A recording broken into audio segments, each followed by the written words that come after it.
André. I'm a PhD student in genetics and plant breeding, and it's my pleasure to welcome to our second roundtable of the 90 IMPB, entitled Genomic Integration to Address Challenges in Plant Breeding, Virus, Pathogen, and Plant. This roundtable will feature three distinguished speakers, Dr. Ioly, Dr. Guilherme, and Dr. Elizabeth Fontes. After their presentations, we will have a Q&A session to further discuss these fascinating omic themes. So our first speaker is Dr. Ioly Cota Luizo, a molecular microbiologist and one of the leading experts in microbiology worldwide. She holds a degree in biology, a master's in bioinformatics, and a PhD in molecular virology from the National and Kapodistrian University of Athens, Greece, with further training at the Hellenic Pasteur Institute. Currently, Dr. Ioly is professor of the plant pathology at Imperial College London, co-director of the Centre for Research in Agriculture, Food and Environment, and leader of the Crop Protection and Climate Change Group. She is internationally recognized for pioneering the development of genetically engineered microviruses for biotechnology, crop protection, and medicine. Welcome, Dr. Ioly. The floor is yours. Thank you very much, André, for the nice introduction. Can you hear me at the back? Yes, perfect. And okay. I am Ioly, and I'm here to talk to you about mycoviruses in plant pathogenic fungi. So we have heard a lot about plant breeding and how it can help develop plants with, let's say, resistant phenotypes to diseases and pests. And I am here to raise awareness to what could be potentially a different approach that's based on mycoviruses to protect our plants and ensure we have enough food for the 8 billion people that are currently on Earth. The colors are not very good. I hope you can see at least some of it. Viruses are subcellular entities that are obligate parasites and infect all living organisms, and that includes fungi. So we're normally focused on viruses that infect humans or animals or plants and maybe bacteria as well, but we overlook the ones infecting fungi. The reason that these viruses are important, we call them mycoviruses, is that fungi are often pathogenic, either for us humans or for animals, or in this case, for plants. How do mycoviruses look like? Well, it kind of depends which family they belong to. There are currently over 30 families, and as we discussed this morning in the mini course, their number increases exponentially every year. We have many more families every year. Some of them may have a proper capsid, like a traditional virus.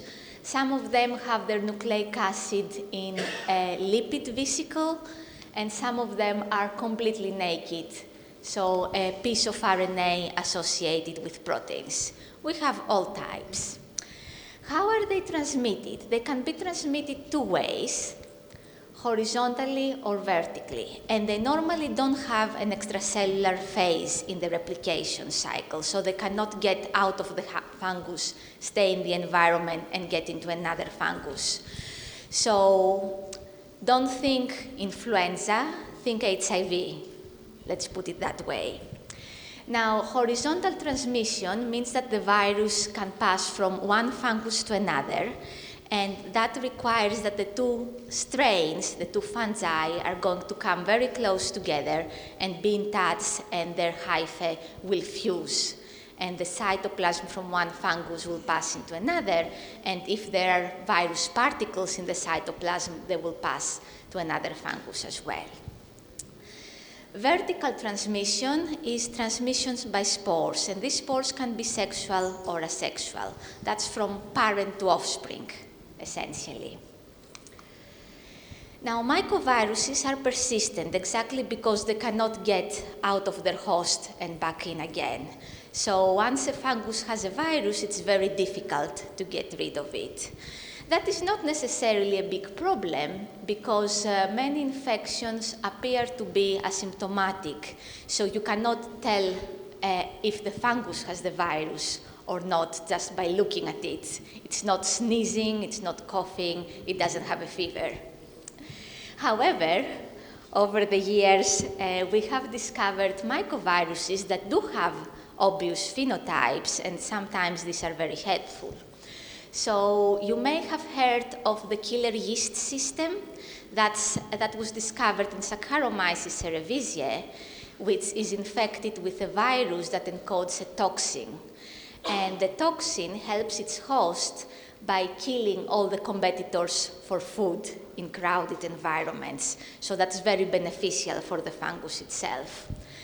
There are other mycoviruses that may not encode toxins themselves, but affect toxin production of their host. If we have a fungus like Aspergillus flavus, the mycovirus infection may change the levels of aflatoxin that are produced by the fungus. A very interesting phenotype, if we have a fungus that's pathogenic, is hypovirulence or hypervirulence. Hypovirulence is decreased virulence, so when the fungus is infected by the virus, the fungus is less pathogenic, and if it's hypervirulent, it's more pathogenic. And there are many interesting interactions between the virus, the fungus, and the host of the fungus, in the sense that the presence of the virus may influence, let's say, the immune response of a human against a human pathogenic virus, or it may affect how a plant responds to a subsequent infection with a different type of fungus. I will tell you more about the endophytic traits later, but I would also like to note that there might be alterations in drug resistance, which, as we know, can be a big problem, like azole resistance. And all this indicates that fungi could potentially be controlled in the form of biocontrol by the viruses that infect them. And some applications of this have already been realized. Now, the other thing I would like to note is that the final phenotype kind of depends not only on the presence of the virus, but also on abiotic and biotic factors that may affect what the final phenotype is going to be. So, for instance, the exact fungal host, if you put the virus in a different fungus, you may get a different result. If there are other viruses there, if you have a combination of viruses, you may also get different results on the phenotype.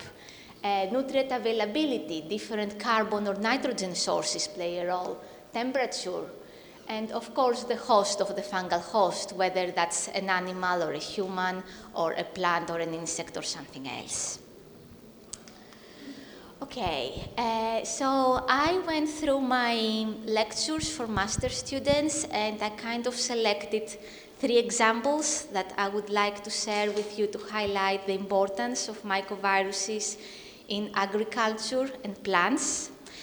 And we are going to start by looking a bit on the taxonomy and classification of viruses. So you can see these are all current families that accommodate mycoviruses, and I updated this a couple of months ago when I put the slides together, so it's quite recent. Hopefully I haven't missed anything out.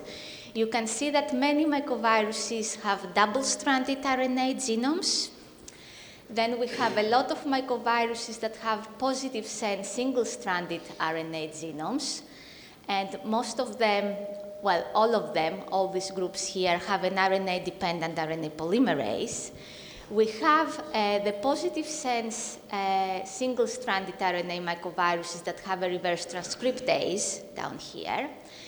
We have recently discovered some negative sense RNA mycoviruses, and there is one family that accommodates positive sense single-stranded DNA mycoviruses. So there aren't many DNA mycoviruses. That may be partly because of the way we screen for mycoviruses and not a reflection of what's actually out there, but so far we only have one family. So I would like to start with the family Hypoviridae, which is a positive sense single-stranded RNA virus. The name comes from the word hypo, which means reduced in Greece. Hypoviruses have one large genomic segment and encode 4 non-structural proteins. You can see here the genomic organization of hypoviruses. So we have 2 open reading frames. There is a sequence that allows frame shift in between them. So the ribosome of the host will bind on the AUG, will translate ORF A, and then it will slip, at reaching the stop codon, it will slip a bit and go back to the AUG to start translating the second open reading frame. And these open reading frames are flanked by 5 and 3 untranslated regions that are recognized by the RNA polymerase. And these viruses often have a poly-A tail as well. So once these proteins are produced, we have 2 large polypeptide chains produced.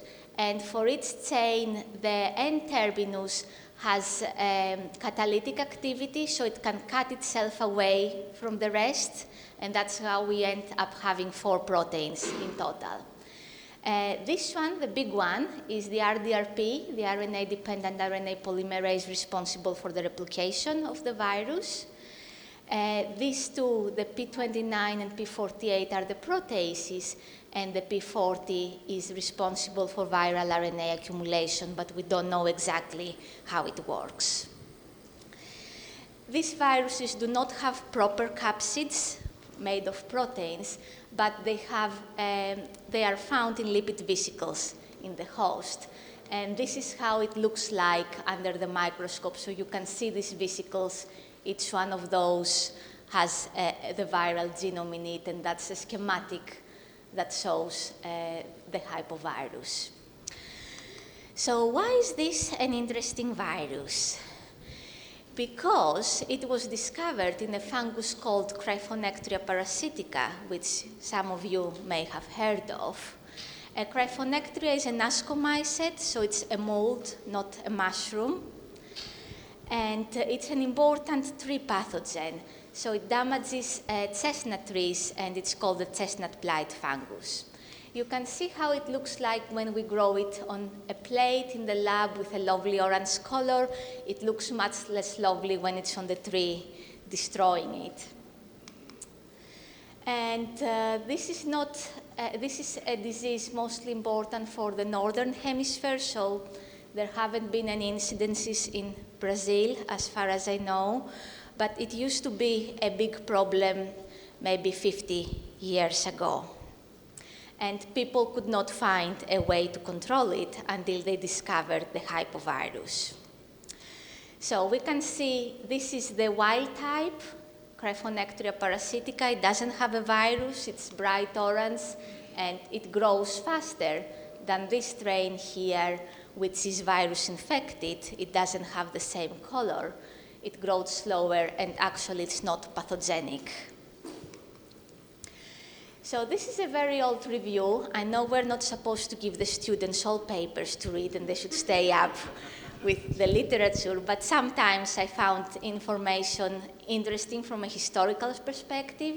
So Don Nass wrote this paper, and he was involved in the whole process. What they did, they took strains of Cryphonectria that are virus infected, and they inoculated deliberately the chestnut trees with these strains.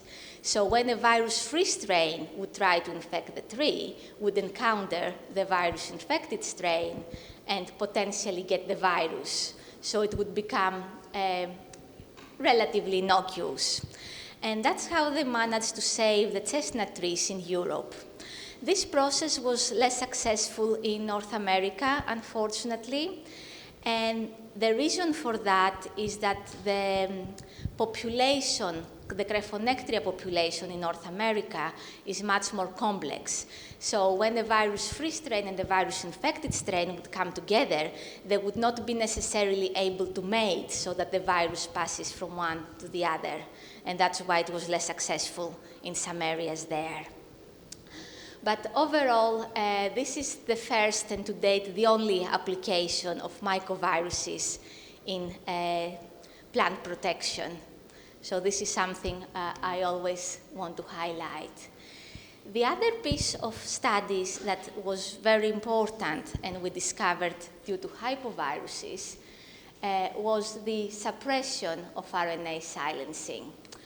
So also that in the second slide, what I want to say here is that the effects of the hypovirus, we already mentioned the difference in pigmentation. It turns white instead of orange.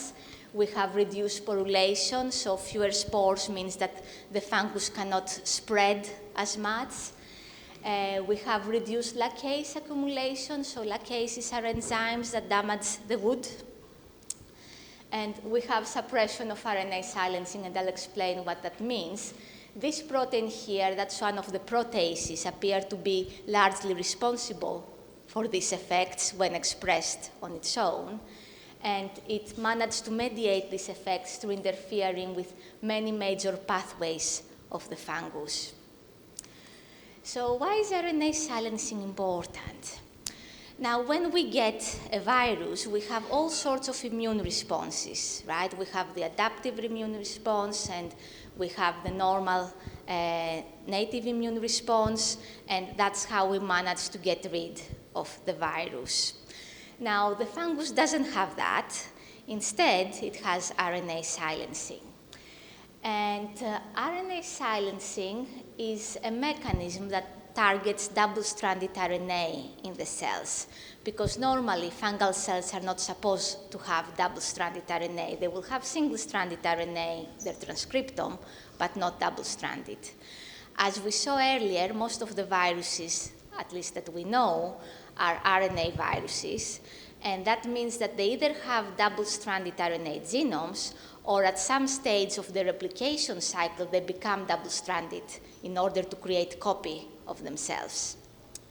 So we have this enzyme here, dicer, that recognizes double-stranded RNA and chops it into smaller pieces. And these pieces form a complex with the Argonaute proteins that's called the RISC. And the RISC complex can actually is guided by the small pieces of RNA and can silence mRNA by slicing it into smaller pieces. And that was something that was discovered with the hypoviruses in this paper here in 2007, so not that long time ago, for some of us at least. We can see here, this is a virus-free strain, and it grows well, and it fills the plate. And if we delete dicer 1, it still grows. Delete dicer 2, it still grows. Delete both, it's still fine. There is no big difference. What happens when we delete the dicer genes in a strain that is infected by a virus, like this one here? So if we delete dicer 1, it still grows very well, but if we delete dicer 2, either on its own or in combination, you can see how the growth is very stunted and the fungus cannot grow anymore. And that is because the virus is taking all the resources away from the fungus and using it for itself. And that was shown initially for the hypovirus and also for a different type of virus called a reovirus in that paper. Okay, so that's about hypoviruses. Let's move to chrysoviruses, a different family that accommodates double-stranded RNA viruses. Chrysoviruses got their name from the word chryso, which means gold in Greece, and that's because they were first discovered in Penicillium chrysogenum, a fungus that produces a gold, yellow gold die, say. This is a completely different genomic organization. Chrysoviruses have 3 to 7 genomic segments, so not just one, but many. I think the majority have 4, and you can see this one here. This came from the lab from one of my students. And you can see the 4 segments of this chrysovirus from a fungus called Dothystroma septosporum, which infects pine trees. The largest RNA encodes the RDRP for the replication. The next one, the capsid protein, so this virus has a proper capsid. And then we have 2 other proteins. This one is a protease, the small one, and this has an unknown function. And some chrysoviruses have additional segments with proteins of unknown function. Chrysoviruses have isometric virions, but no lipid envelope.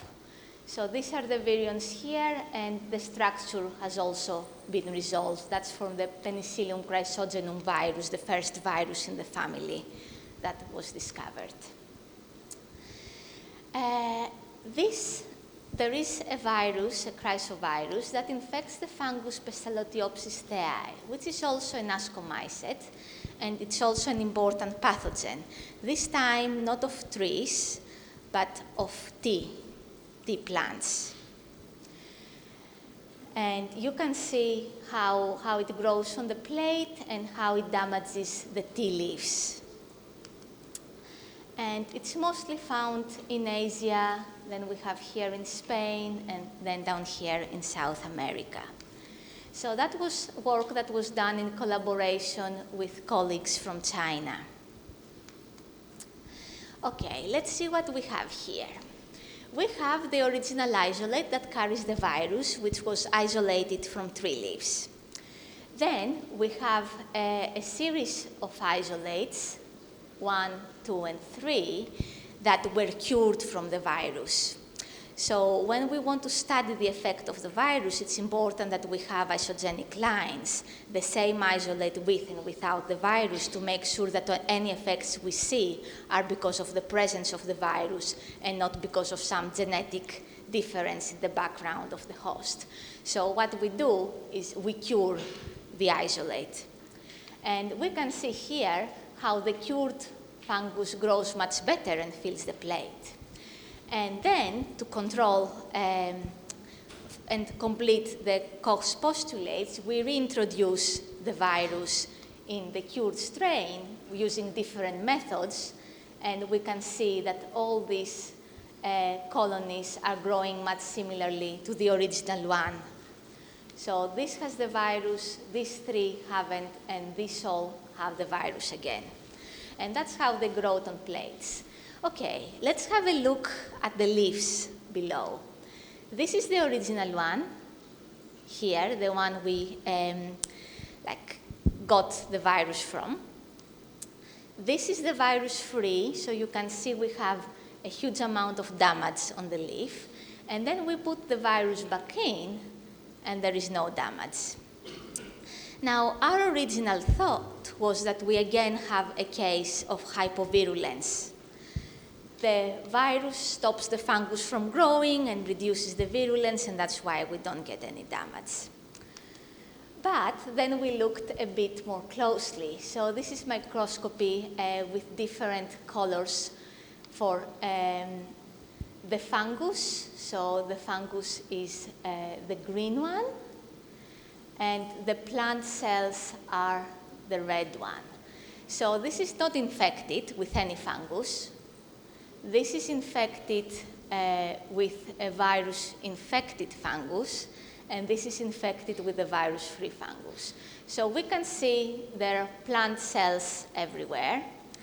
We can see that here, when we have a virus-free fungus, the plant cells are damaged and the leaf tissue looks damaged.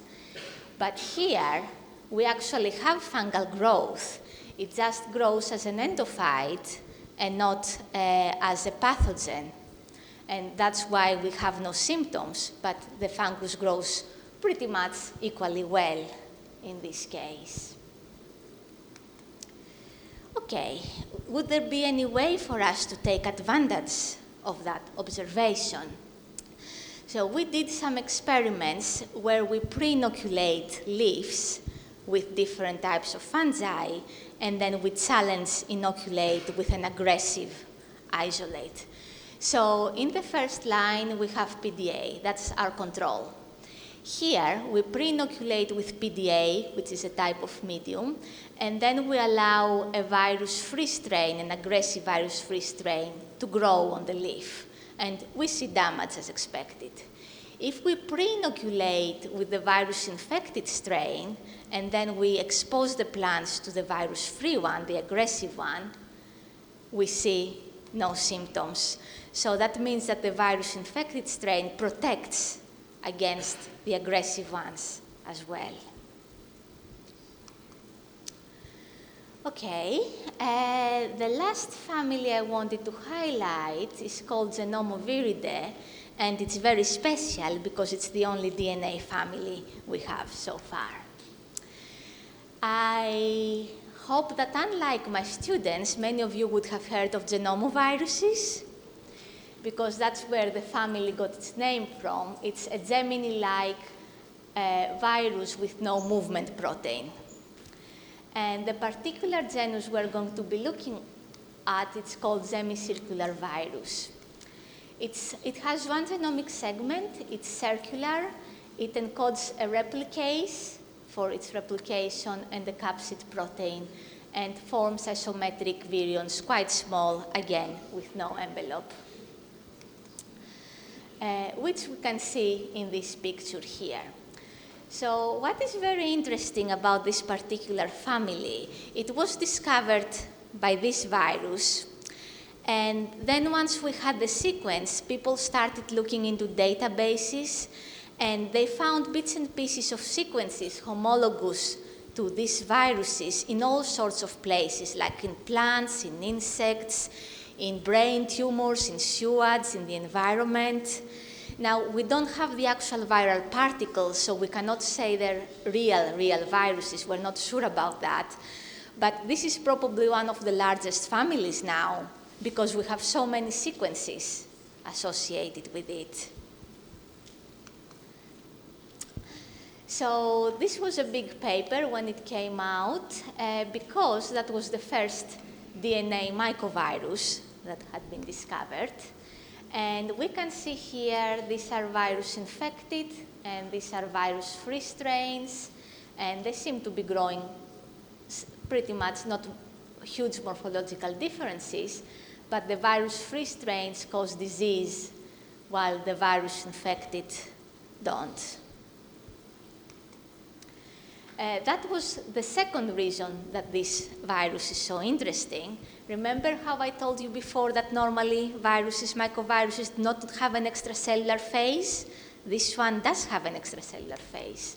So when we spray the fungus, the virus can go in the fungus and infect the fungus, which normally RNA viruses do not do.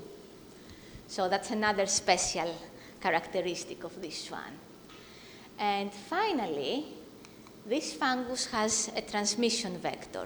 So this virus has a transmission vector. So a transmission vector is quite common for plant viruses, but was never reported for a mycovirus before. What the colleagues in China did, they allowed insects to feed on a fungus that carried the virus. So then the virus would be inside the insect, and I'm not sure how much of the green immunofluorescence you can see. And then if the fungus would go, if the insect would go on to feed on a virus-free fungus, it could pass the virus to the fungal colony. And I would like to close this by highlighting a recent publication that says that the plants are actually not passive in the whole process. So if a virus causes hypovirulence to the fungus, that's beneficial for the plant because there is less disease on the plant. So plants produce chemicals, in particular proline, that helps the virus pass from one fungus to another. So you can see much higher levels of transmission from one fungus to another on a plant as compared to a petri dish. And that's because plants want to promote transmission of the virus so the fungus doesn't damage them as much. And thank you very much for your attention.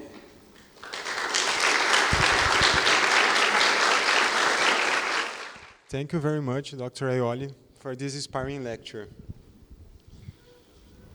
So our second distinguished speaker is Dr. Guilherme Pereira, professor at the Federal University of Viçosa, UFV.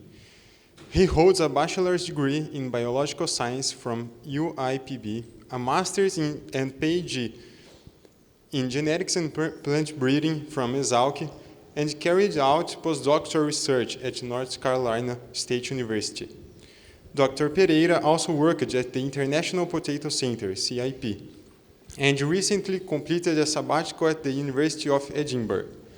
He coordinates the molecular breeding group at UFV, focusing on developing molecular and statistical genetics tools for crop improvement.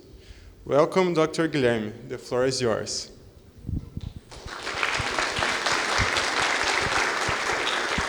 Hello, everybody. Good afternoon. It's a real pleasure to be here today because I did my master's and PhD here, so it's always great to be back in Piracicaba, except for the heat.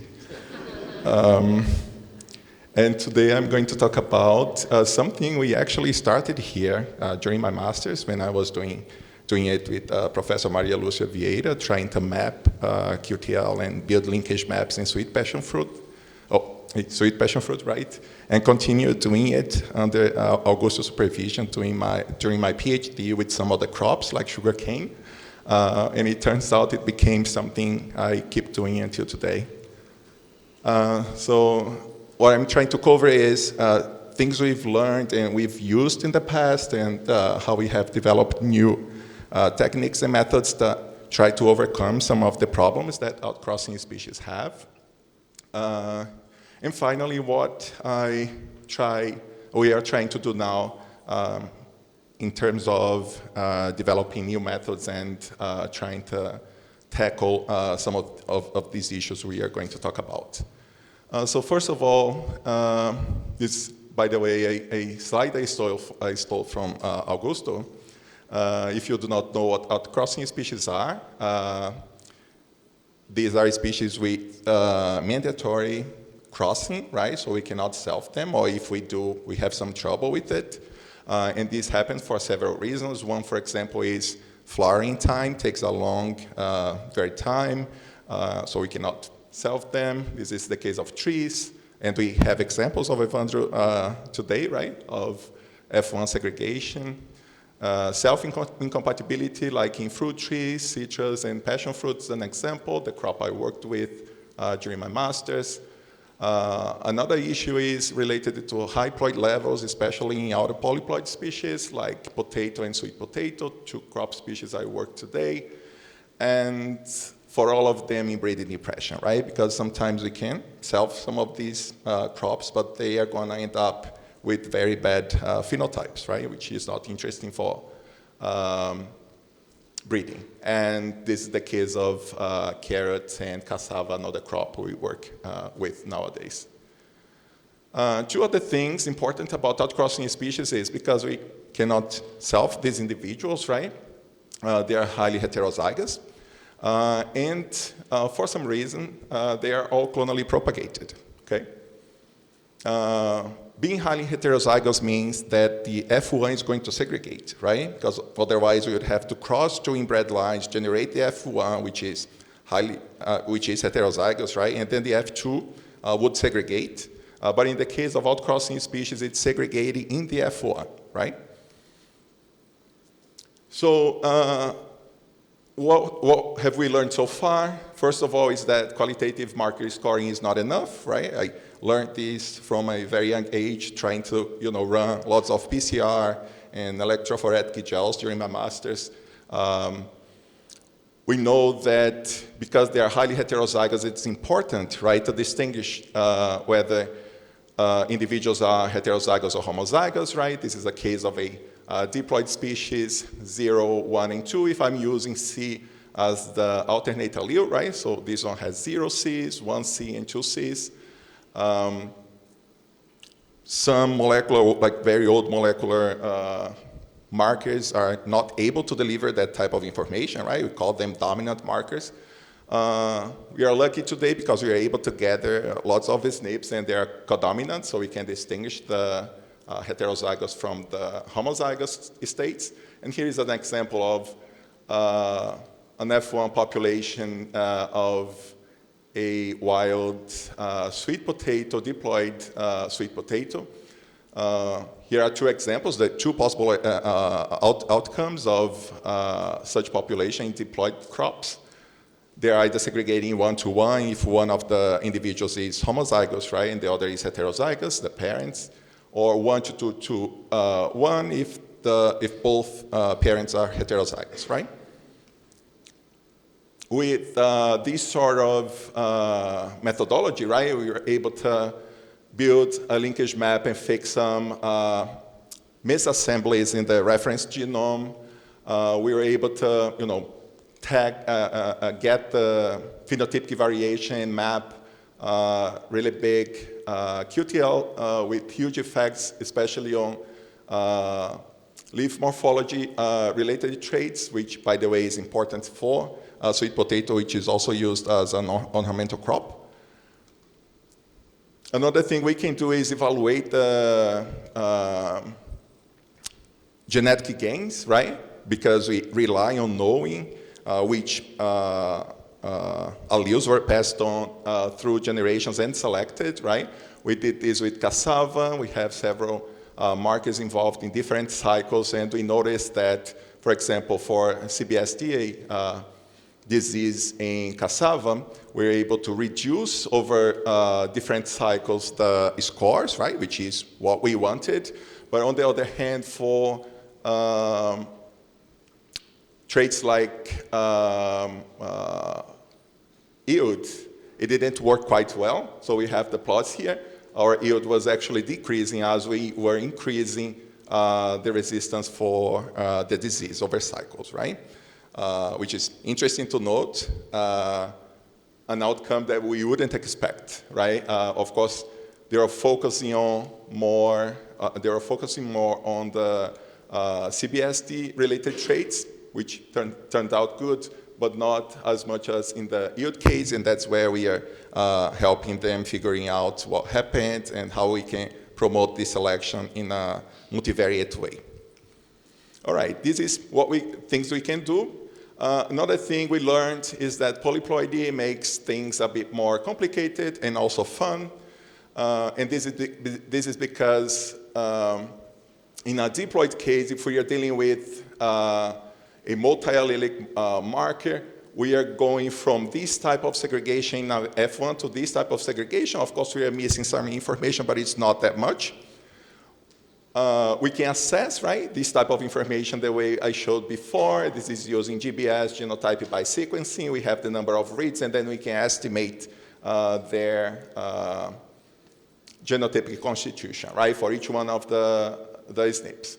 Now, if I'm dealing with polyploids, right, or autopolyploids, I'm going from a multi-allelic state. This is a hexaploid case. If I'm able to track each one of the alleles, right, I'm going to end up with 400 possible combinations. But if I'm dealing with biallelic state, right, or biallelic marker, I'm only going to be able to distinguish 7 possible combinations, right? So I'm missing out a lot of this information going from multi-allelic to biallelic markers. I've shown that we are able to use this type of technology like GBS type of marker to figure out the dosage of diploid crops, but we also can do it for tetraploids. We would have 3 heterozygous class in addition to the 2 homozygous class, and we can also use this type of information, right? The number of reads for allele A and the number of reads for allele B to distinguish each one of these classes, right? This is what we call dosage. And we also can do it for sweet potato. It's a hexaploid crop. We have 5 different heterozygous classes now, in addition to the homozygous ones. And by using this type of technology, we can also distinguish these classes, right? So as you can see, it's not much, right? If we compare with the type of segregation we can have in a F1 population for each one of the loci, the locus, right? But it's better than having all these combined into one single class, which we would call heterozygous O1, right? Which is what we used to do when the marker wouldn't provide enough information. By using this type of information, right, dosage, we can study population structure, study linkage disequilibrium decay. This is an example in potato. And try to assess variation for several traits. I wanted to call attention for this one related with sprouting, which we ended up finding some interesting SNPs associated with them, okay? For example, like this one explaining with an R-square of 0.38. This is something it happens a lot, right? With GWAS in plants, we end up with these small sample sizes and we try to come up with these associations. We understand they are limited, but it's also interesting to see that they are happening. Something else we've been doing with this type of technology or output, the dosage, right, is figuring out parentage. Because, again, although we try to control these crosses the best we can, sometimes it does go as planned. There is mislabeling going on, and we've noticed that we need to fix this pedigree all the time. So, for example, these were our F1s generated. As soon as we saw the PCA, we knew that there was contamination. And by evaluating these potential parents available in the data set, we're able to distinguish these 8 populations, 9 populations, I believe, with 4 of them representing most of the F1s, right? Now they're here with their designated parents, and we are able to observe that they behave just as good, right? So we are able to fix this pedigree. All right. This was basically something we've been doing over the past years, especially during my postdoc at NC State under Xiaobang's supervision. We are now able to build chromosome scale haplotypes, and this is thanks to this software that Marcelo Molinari started here at Exalc and finished at NC State. They're able to build these parental homologs. In the case of hexaploid, there are 6 for each one of the parents. And if you do not know, this is basically phasing, right? Trying to realize where each one of these dosages are going. And with that, we are able to study the inheritance patterns of chromosomal segments from parent to progeny, right? Basically tracking the inheritance. By knowing exactly which pieces of each one of the homologs were inherited by each one of the individuals, right? So every time we see, and of course there were 3 coming from one of the parents and 3 coming out of the other parents, we are able to recognize multivalent formation and things like that, right? So pretty interesting. By knowing this and knowing that this is varying from one individual to another, right? Because this is what meiosis does. We are also able to try to find genomic regions underlying trait variation. We all know what QTL is, but here is a definition, a region of DNA which contributes to the variation of a particular trait. And we are basically looking at this point, at identity by descent, meaning that if individuals are inheriting the same regions controlling a specific trait, they are going to look more alike. And it's using this type of information in the IBD that we model the relationship among individuals, and we are able to explain, at least partially, the total phenotypic variation by a series of multiple QTL, right? We've done this for several populations and different crop species right now. This is an example of The software we built during my postdoc for mapping for dry matter, starch, beta-carotene, flesh color, glucose, skin color. They were all varying in different locations for all these traits, and we were able to find colocalized and pretty big effects for some of these traits, right? The QTL heritability will vary from 0.2 to 0.6, like this one for skin color, right? And the color represents their probability, right, of association. We can see that on chromosome 3 and 12, there are several colocalized ones, and they are involving basically starch and beta-carotene and related traits like dry matter and flesh color. We were using RNA-seq to identify what was being differentially expressed in that specific region of the QTL. And by doing so, we identified 2 of these genes involved in beta-carotene and the starch pathways.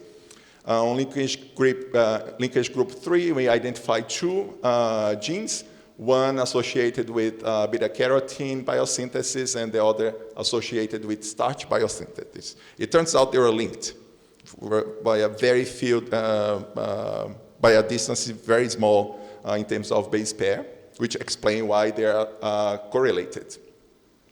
Another gene is called orange. It's been mapped in several other crops that are also orange, like carrots, and you name it, pumpkins, and so on. We found this molecular switch for chromoplast biogenesis. It turns out if they are not stored within chromoplasts, they degrade and the roots became yellow, but not as orange as we see in some varieties. By doing the QTL map, we are able to identify exactly the haplotypes in that specific position, conferring either increase or decrease for each one of these traits, right? And as we can see, as we decrease beta-carotene, we decrease dry matter, we increase beta-carotene, right? They are negatively correlated, which is actually bad for populations in Africa because they are used to higher dry matter content, right? We wanted to improve nutritional quality by adding provitamin A, but it turns out it was difficult because of that linkage that breeders, by doing many crosses, eventually broke. And finally, we can target some of these QTL for selection. Of course, we wanted to understand a little bit about the technology. We are using CASP, competitive amplification, now I forget, competitive amplification, specific PCR or something like that, sorry. We wanted to play a little bit with the highly significant QTL we found for flesh color and skin color. It turns out one of them is explaining 0.3 in an additive model, and for skin color we can find one around 0.5. Of course, they are sort of interesting to prove a point, but they are not very useful, right? Because after all, we can basically look at the root and see what the color of skin is and what the color of the root is. But we are also interested in knowing more about the nematodes, resistance to nematodes in sweet potato. And as you can imagine, it's important in several crops, but also mostly important in root crops, right? And we were able to find, well, first, of course, build a linkage map, phase all these markers, and convert specific SNPs to CASP, knowing exactly which haplotypes we wanted to target to decrease the counts of eggs, or the egg counting, and we're able to identify this marker explaining 0.54 of the variation. Can you imagine the potential that this has in a breeding program? Because nematode, if you do not know, is really hard to phenotype. And usually we do it in a very late stage, which means that we are selecting for a long time, but we are only realizing that they are resistant or not to nematode at the very end. By using the molecular marker, we increase this potential of having a resistant genotype at the end, right? When we are finally going to phenotype. Something I forgot to tell is we are using biparental population segregating for these traits. to find the QTL, and I try to identify the gene, but using a non-related population, a validating population with a different background to see if this is going to work or not. And this is the case of this population we used here, right, for the validation. Well, there was the case of myeloidogeny and incognita. This is the case of a myeloidogeny and heteroloby. The other one was mapped on chromosome 7. This one is mapped on chromosome 4, right? Same different species of nematodes, so different genetic control. For this one, we found the QTL on linkage group 4, identify exactly the haplotype contributing to decreasing the susceptibility and converting some of these SNPs into Cas marker gave us something around 0.5 as well, right? So these are all being applied in in breeding programs, especially in the US. In Africa, we don't have that sort of problem.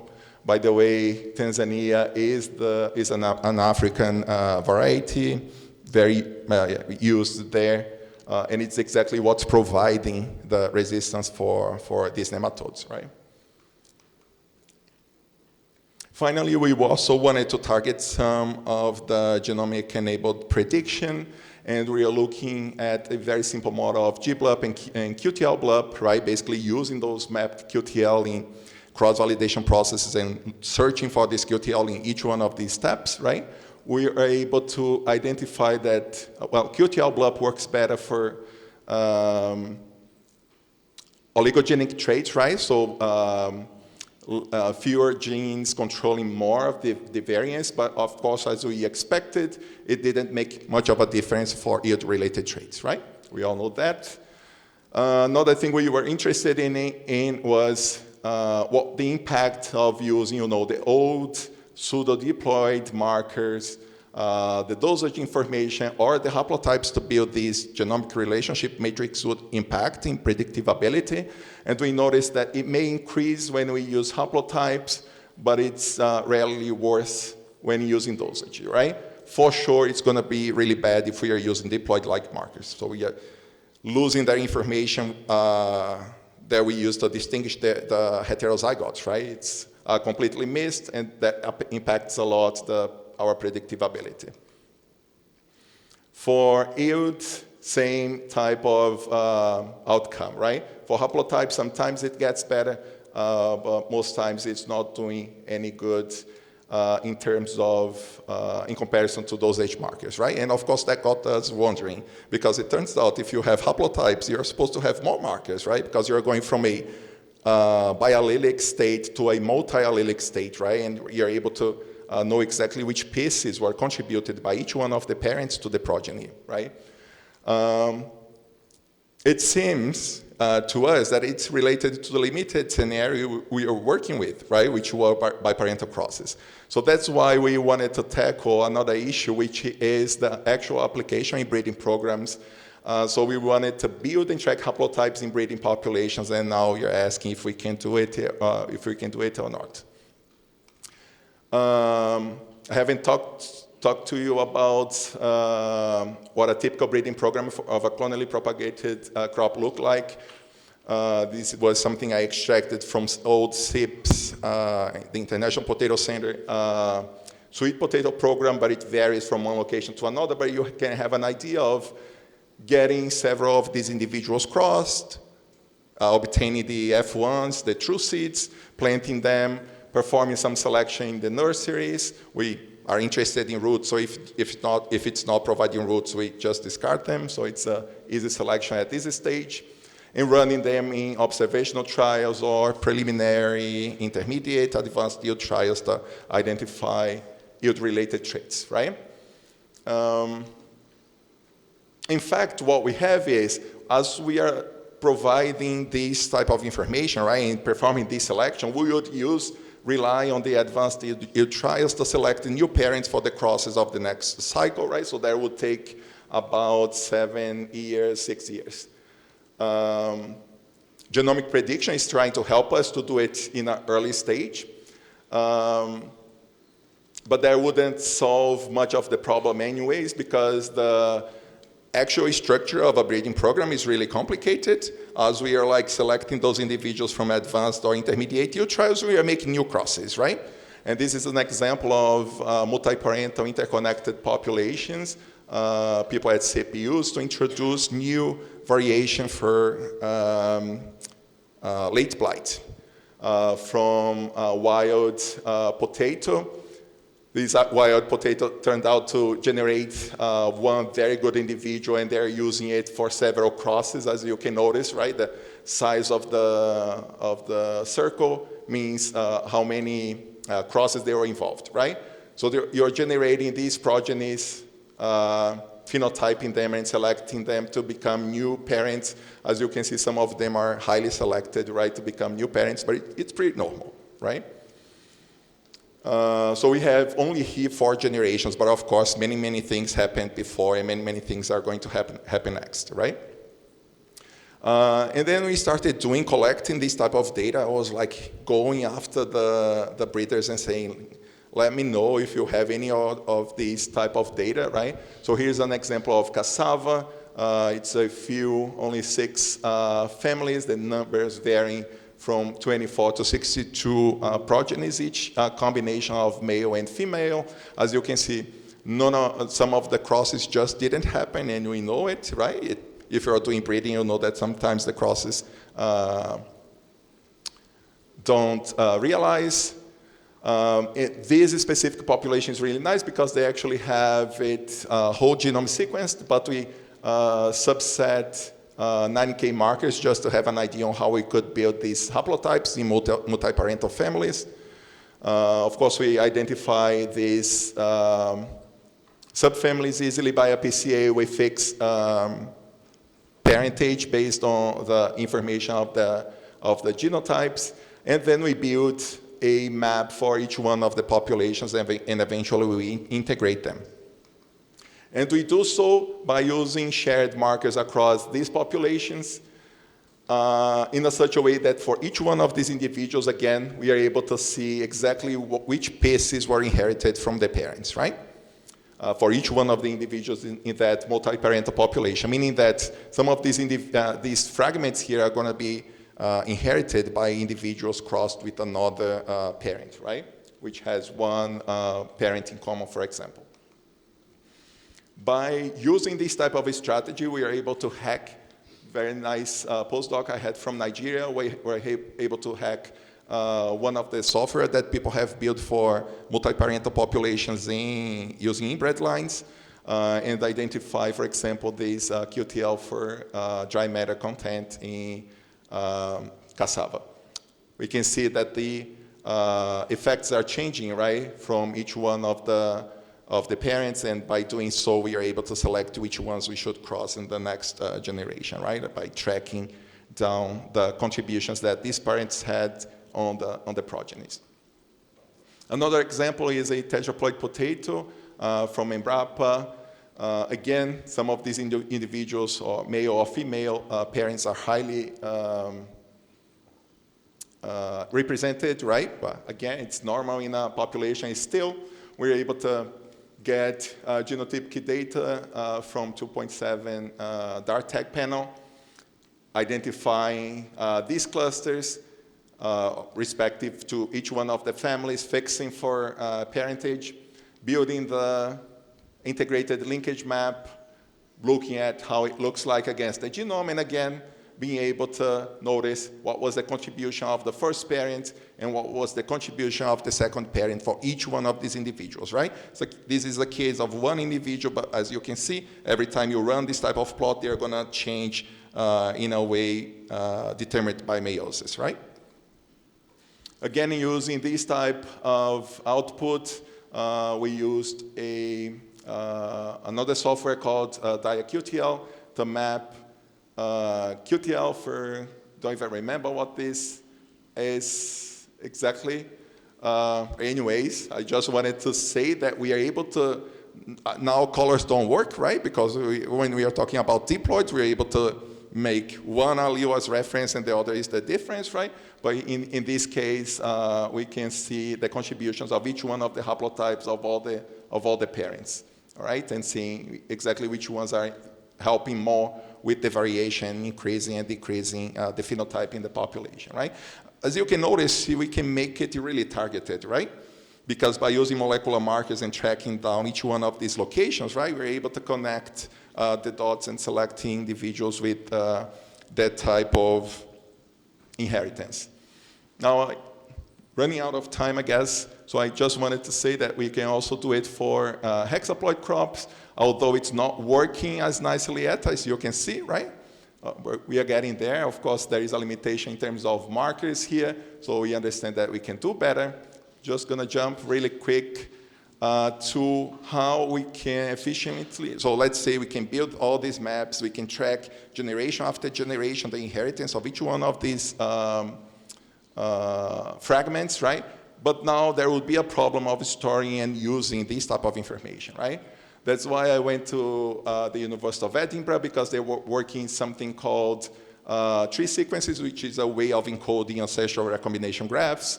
Again, sorry, I don't have much time to explain it, but well, the idea is to track the history of coalescence, branching, mutation, and recombination events along several generations. We can do it for natural populations. In fact, it happened in human already. That's how all the projects started, but now we want to use it in breeding populations.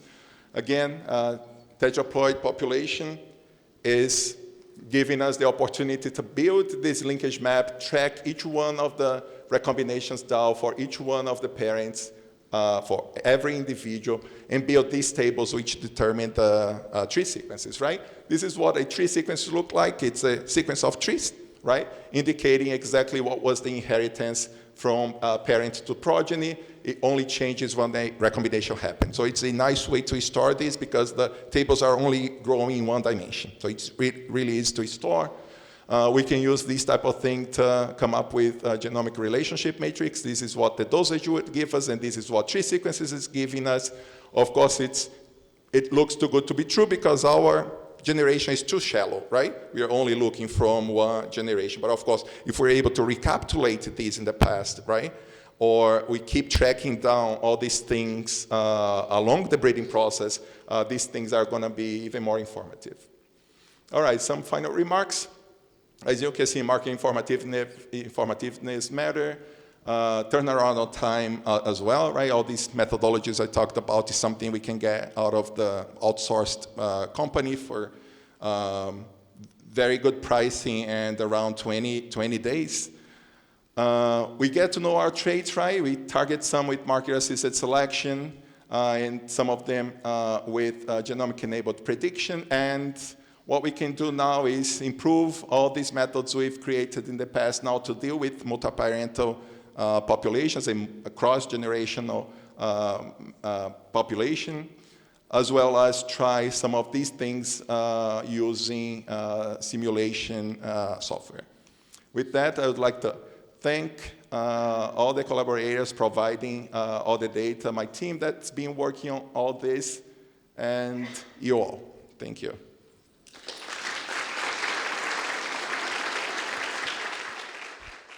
So thank you very much, Dr. Guilherme, for sharing your research insights with us today. And now our final speaker of this roundtable is Dr. Elizabeth Pacheco Batista Fontes, full professor at the Federal University of Viçosa. She holds a degree in food engineering and technology, a master's in food biochemistry, both from UFE, and a PhD in molecular biology from North Carolina State University.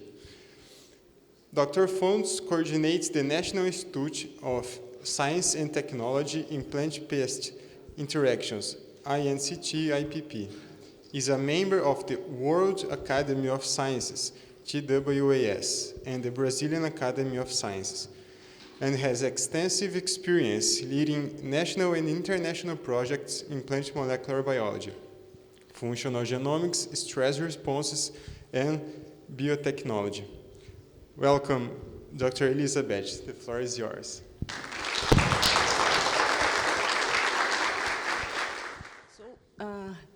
you know that every single edited gene in agriculture has been functionally characterized before?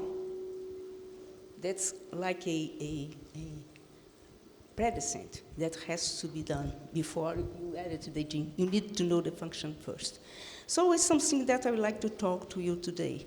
But before that, I would like to show my appreciation to the organizers for having me in such a nice meeting. I'm very pleased to give this talk to such a wonderful audience of students. So, today I intend to talk about host-virus interaction network and genome editing for resistance.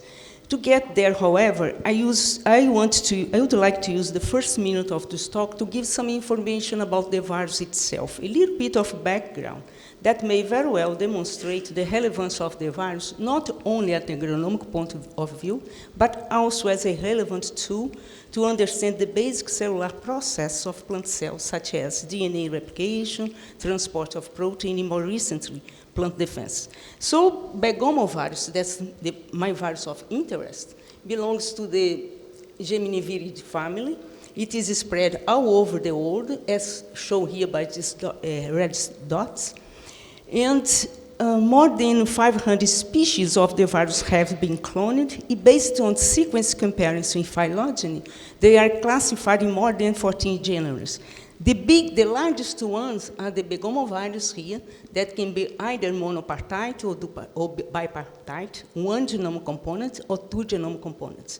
They infect a large variety of relevant crops, cause the most devastating disease with the most diverse symptoms.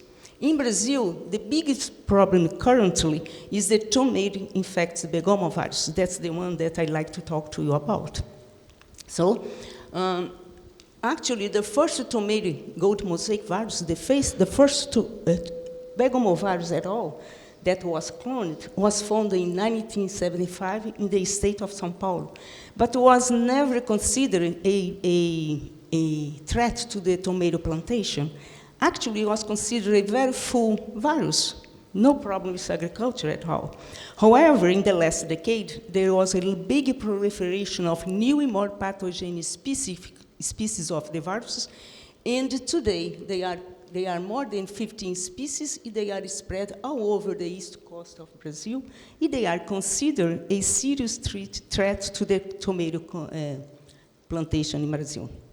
So the big challenge here is to get resistance, a broad range resistance, to be effective against all these Brazilian species of tomato-infected begomoviruses. I'm showing here two tomato plants. If you don't know about the tomato, that's it. They have the same genotype. They are grown in the same conditions. The only difference between these two plants here is because this one is infected with a tomato yellow leaf curl viruses that causes this very stunted growth, a severely stunted growth. The leaf is completely curly, and there are a lot of mosaics, yellow mosaics in the leaves. And in the worst of all, the productivity is very lost. There is a huge loss in the yield of the tomato. The most intriguing things for the virologists is because the virus that infected this tomato has a minimal code capacity. It's able to encode at most 7 proteins. In contrast, the tomato can encode more than 30,000 proteins. So the very intriguing for us is to understand how only 7 proteins can overcome the 30,000 proteins in the tomato plant. To address this issue, to try to understand these issues, the approach that we have taken in my lab is to use a wide genome approach, a genome-wide approach, in which you try to understand the entire plant virus interactome. It means that you want to understand here. Maybe I have to change. I just want to understand, to identify all host protein that interact with all virus protein, the complete interactome. The reason for that is to try to get some insights to get resistance against the virus. Something that I got in my lab already in the past. You have a tomato that's tolerant to Bergamo viruses, but has other problems that it has been published, but has not been in the field yet, because of a lot of different things. Very interesting is that plant virus, differently from the animal viruses, plant virus has to move systemically in the plant to cause a disease like that. In the case of Gemini virus that replicates in the nuclei of plant cells, it has to move from the nucleus to the cytosol, and then to the other cell via the plasmodesmata. This slide, I made it. It's very cute, right? I love it. There's 10 years that I use the same slide. So the other thing that's interesting here is that, just a minute. The central idea here is that if I can prevent this intracellular and intercellular movement of the virus, I can prevent disease. The protein that helps the movement of the virus from the nucleus to the cytosol is the nuclear shuttle protein, encoded here by the B component of the Bergamo viruses. The NSP protein acts in concert with the MEP protein, the movement protein here, that is also encoded by the B component of the Bergamo virus here, to move the virus DNA across the plant. So what I did here is try to understand which kind of proteins interact, of host proteins interact with MEP, each kind of proteins to interact with NSP. I tried to get all the interactome of MEP and NSP protein. Actually, I have the interactome of all these proteins also, but today I'm going just to concentrate in these two because they're ones that you are doing some gene editing. So what you have here, you just try to understand the NSP, MEP host protein interaction network. And to do that, I use as I said before, use a genome-wide approach in which you interrogate 4,600 in vitro synthesized offers for Arabidopsis by their capacity to interact with MEP and NSP. For that, you in vitro synthesize MEP here, NSP here, MEP here, and use this protein to probe this protein microarray. From this little white spot here, you got positive white spots, you got 35 proteins, host proteins, that interact with both MEP and NSP, 5 proteins that interact specifically with MEP here, and 5 proteins that interact specifically with NSP here. To better understand this scenario, you just integrate the MEP host protein interaction network, the PPI network, into the Arabidopsis interactome. That's the plant model plant that you work with. And you got several relevant hubs, as shown here. 2 of them that I chose to work with, these 2 here, are enriched with transport proteins to help the virus to move intracellularly and intercellularly, and also defense proteins, that are the famous resistance proteins. So what you got here, 4 of these proteins have been fully characterized in my lab. 2 of the, very interesting, 2 of them, as I show here, display the DABDAB-P1, the NSP interact kinase 1, has an antiviral function. It means here that they confer resistance against the viruses. For instance, and you know that because knockout of this gene in Arabidopsis increase the susceptibility for the virus. The DNA, the viral DNA accumulation is much higher in the knockout line. As well as in the NIC1 knockout lines, there is an increase in the DNA accumulation. They are much more susceptible than the wild-type plants, and also to the single-strand DNA virus, but also to single-strand RNA virus as well.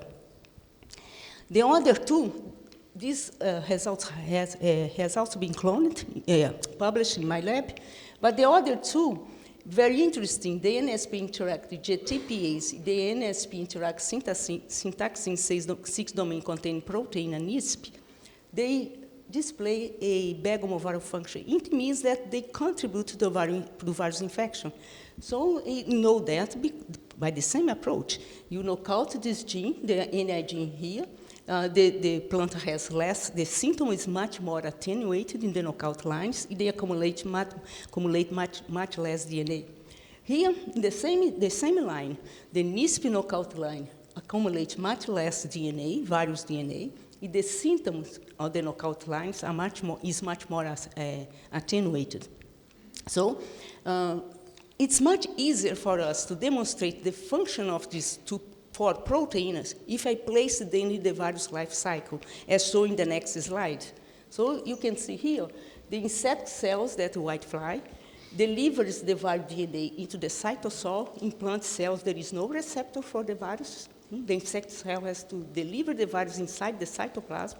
Then the virus is unpacked. The viral DNA, the single-strand DNA virus, the coat protein remains bound to the single-strand DNA virus, binds to a importin-like protein that translocates the virus into the nucleus. In the nucleus, the single-strand DNA virus uses the roll circle mechanism of replication to replicate the genome. In this nascent DNA, the viral protein NSP, the B component from the B component, binds to the nascent DNA to help to facilitate the translocation of the viral DNA to the cytosol. You have found the NIG protein that's localized around the nuclear cytosol, as shown here. It helps the release of the viral DNA, NSP complex, from the nuclear pores to the cytosol. In the cytosol, the NIS protein, that's the endosomal protein, as shown here, in the endosomes, binds both to the viral NSP protein and the host protein NIG. It translocates this entire complex to the endosomes. In the endosomes, the NSP protein, the viral protein, interacts with the MEP protein that comes from the endocytic pathway to the endosome. And the MEP protein uses the endocytic recycling pathway to move the viral DNA in the NSP complex to the plasmodesmata, where the movement protein opens the exclusion limits of the plasmodesmata and helps the release of the viral DNA into the other cell to do the intercellular movement of the virus. So what you thought is that you have shown that in Arabidopsis, if you disrupt actually, before talking about that, I want to remind that this host protein is very important for virus infection because plant cells has developed a strategy to try to prevent the NIG proviral function. During infection, the plant accumulates the WWP1 protein that makes nuclear bodies, as shown here. This protein binds to the NIG, to bring NIG into the nuclear bodies, as shown here, NIG is trapped into the nuclear bodies during infection to prevent the proviral function of NIG that's associated with its cytosolic localization. Counteract this mechanism of defense, the DNA, the viral DNA that's in the nucleus, interacts with the WWP protein and disrupts the nuclear body. And as a consequence, the NIG protein goes to the cytosol to proceed with the infection. So this one here is a gene that confers resistance to the plant, overexpress of WWP1. The other one that we have found in our interactome was the NEQ1. They also interact with the NS protein, is called NSP interact kinase. So what I want to show today is that you have fully interrupted these two genes, knockout. These two genes has been knocked out in Arabidopsis, and they confer resistance to begomovirus. They are called genes of susceptibility genes that behave exactly like the recessive resistant gene. The genes that confer recessive resistance. And they You say they segregate exactly like the recessive gene. In the other gene, this one here, so I want to show something about these two genes in tomato, and I also want to show that this one here confer resistance, has a very nice assembly of a kind of a different kind of resistance in plant cells to protect plants against begomoviruses. So all of this information was get from Arabidopsis. That's our model plant. So what I want to do is this famous translational research in agriculture that transfer this knowledge from the model plant to a tomato plant. That's our agricultural commodity. You are going to use two strategies to try to get resistance in tomato from our knowledge in Arabidopsis. The first one is just the final goal is exactly this one, right? To get this resistance here. So the first strategy is silence the genes of susceptibility, that the recessive resistant genes, both NIG and NISP. The second strategy is the expressing the resistance protein that would be in tomato plants, that would be NIC1 and DAP1. This one is much easier. I have done that. It's here. Just to express the protein, overexpress the protein, and see the phenotypes. This one is a little bit more complicated because first you have to make sure that the NIG and the NIG and the NISP from tomato has the same function during infection for the tomato infected begomovirus in tomato. It's not very difficult because you know the function of these two in Arabidopsis. You just have to compare. It's the same. The first thing, of course, is to clone the genes in tomato.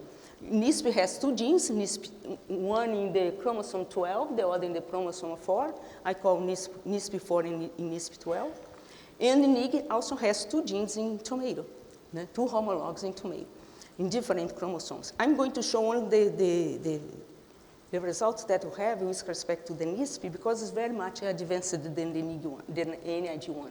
So the first thing that we did is make sure that the NISP12 and the NISP14, they are really endosomal proteins in tomato. They are really localized in endosomes.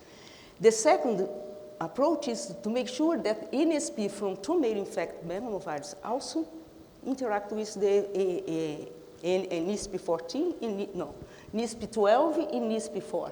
And finally, you have to make sure that loss of NISP function and confer resistance to begomovirus in tomato. That's our goal, actually. So you just use the confocal to show that indeed the NISP4, I'm talking here about all NISPs has the same phenotype, okay, the same result. So they localize in the endosome. This is a endosomal marker gene that localizes in endosome. If you do the merge between, this is a NISP, if you do the merge, you can see that it's localized in the endosomes. Actually, the endosomes, the plant endosomes also can be marked with a chemical, that's FM4. And also the NISP protein is localized, is co-localized with the chemical endosome marker. So you are pretty sure that the NISPs, all the NISP, the 4 and 12 are localized in the endosomes as endosomal protein. Then you ask is they interact with the NSP protein. We use first the two hybrid, and yes, the first NISP interact with the NSP from tomato yellow spot viruses, and then the second NISP also interact with the tomato spot yellow virus. And more importantly, you show that this interaction also occurs by C. This is just a positive control. You have the NSP from cabbage leaf virus that infects Arabidopsis. You have here the NISP from Arabidopsis. It shows the interaction occurs in the endosomes. Yes, so they do not. The interaction does not colocalize with the chloroplasts. And then you can see here also that the NISP protein from tomato. The 4 and 12 interact with the NSP from tomato yellow spot virus. And also other tomato infected begomovirus, not just this one. I'm going to show this one. Then you go ahead and try to do the editing in the genome of the tomato plants. To do that, you just, the first thing that you did is to find the good primers, to be the guide RNAs that have two kinds of, first has the PAN motif, the XGG, that is the site for the caspase cleavage, and also has here a site for an enzyme. You also try to find a very good primer in the genome of the gene that has a site for any kind of enzyme to facilitate, look for the segregation of the edit allele. Then this is transferred to a Arabidopsis transformation vector that has, in this case, a tomato transformation vector that has a caspase that's here, right, with use the promoter, the S535 promoter. And our caspase, what you did here is to get this commercial plasmid and fused a hemishell here that in such a way that you could look for the caspase by the confocal. At the end of the experiment, you don't want the caspase in your transformants. You want to get rid of this caspase by segregation out of your transgene. So one way easy to look at that is just to look at confocal. The seeds that go into blue, red, they are going to have the caspase. So you can see here that you have a lot of different plants that has been confirmed, that has been transformed with this vector.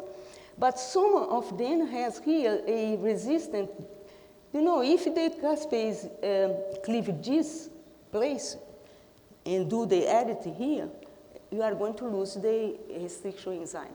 So the allele, the edit allele, is going to be resistant to digestion. And that's exactly what happened here. This allele is the white type allele that has you amplify this gene here, and has the restriction enzyme site, perfect one, give 2 fragments. This one is resistance. So this is the edit allele. You have the edit allele and the white type allele. Our plants has edit alleles, but also has the white type allele.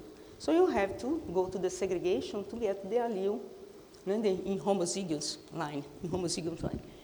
I didn't do that yet, but I have a very good result. That means that you have to do that, because I'm going to do the right way to get resistance to the Begone virus.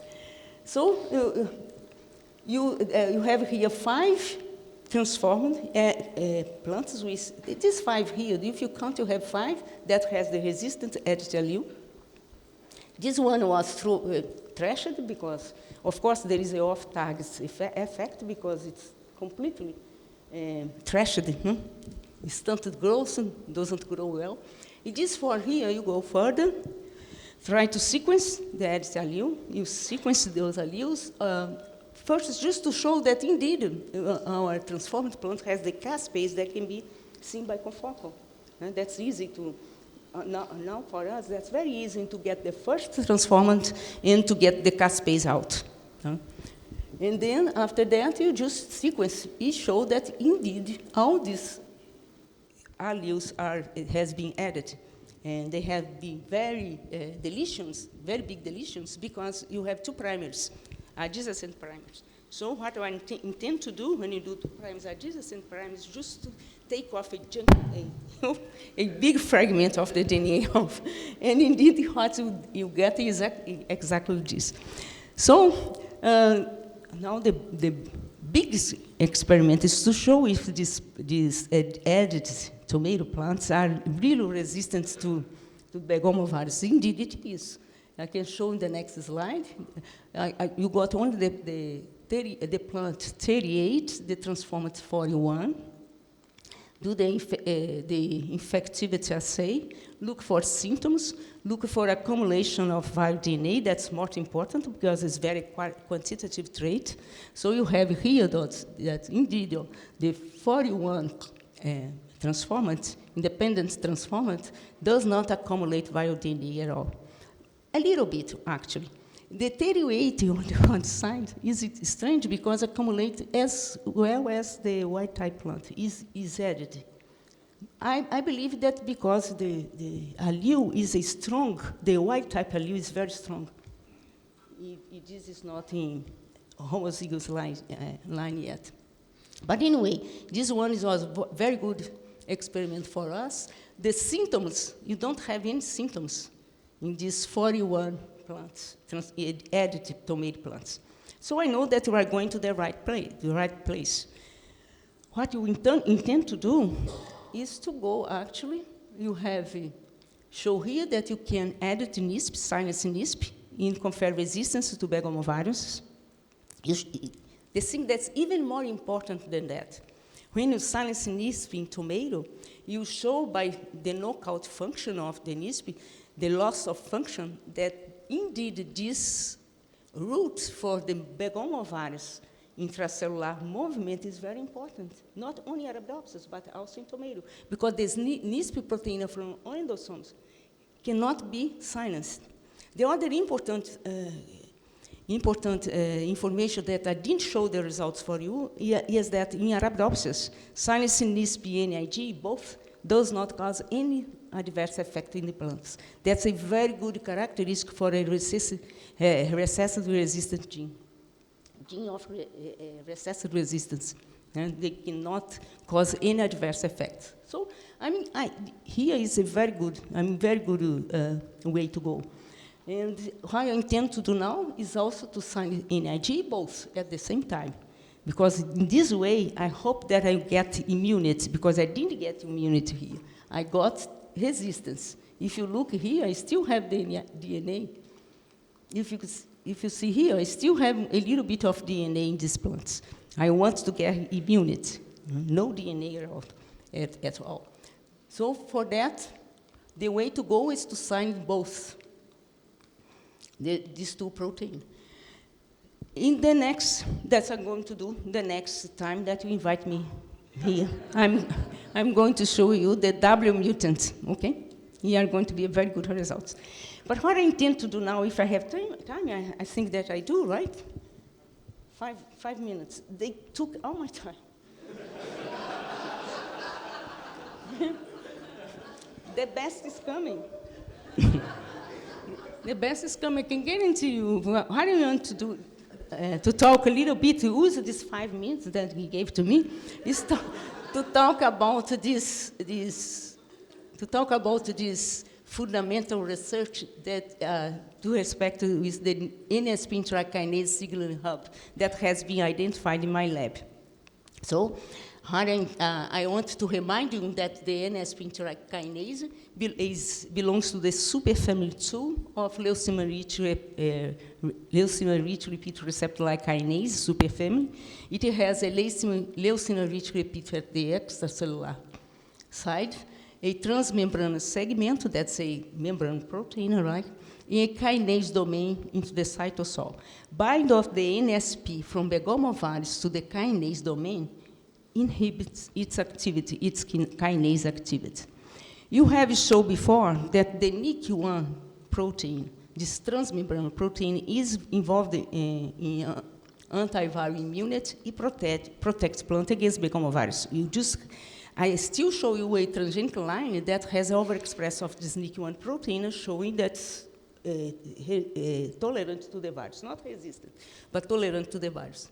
And also, in spite of its antiviral function, the NIC1 protein has antibacterial, actually inhibit the antibacterial immunity. That's the classic PTI, the pump trigger immunity, that protect plants against bacteria. That's the innate immune system from plants. And then, what I showed very recently is that the NIC1 activation of this NIC1 signaling also regulates the repression of translation in photosynthesis under stress conditions. A phenomenon that has long been recognized by the plant biologists, but this molecular link was missing. That's what I intend to show today as a new data. So for the last decade and so, my laboratory has been pretty much engaged trying to understand the mechanism by which NIC1 defends plant against virus, how its interaction with a antibacterial immunity to inhibit the PTI. So we now know that